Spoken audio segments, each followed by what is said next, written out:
আসসালামু আলাইকুম। কি করেন এত ভোরবেলা ক্ষেতের মধ্যে? ওয়ালাইকুম আসসালাম রহমতুল্লাহি বরকাতু। আর ভাই কোয়েন না, কয়টা ভুট্টা ক্ষেতের ভিতরে কয়টা দইনা বুনছি, এই দইনাগুলো একটু নিরামে লাগছি। একা মানুষ তো, না নিরে তো উপায় নাই, প্রতিদিন নিরার লাগে। ভাই আপনি দেখি আপনি রাজমিস্ত্রির কামও করেন, আবার দিন রাত এনেও কাম করেন। আর ভাই ওই একই তো কথা, একলা মানুষ তো, ও রাজমিস্ত্রির কাজও করি পাশাপাশি। যখন সুযোগ হয় সকালে আবার বিকেলে আইসে একটু খেতে কাজকর্ম করতে হয় ভাই।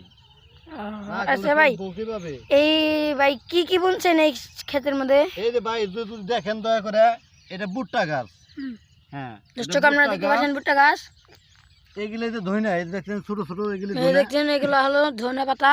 আর কিছু বুনেন নাই? জি, ওই যে ওখানে একটু দেখেন, ওখানে ওই যে ওখানে দেখেন গাইস, এই যে এখানে পেঁয়াজ গাছ বোনা হয়েছে।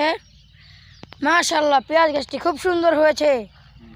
আচ্ছা দর্শক বিন্দু, আজকের মতো এতটুকু। আপনারা সকলে ভালো থাকবেন এবং আমাদের জন্য দোয়া করবেন।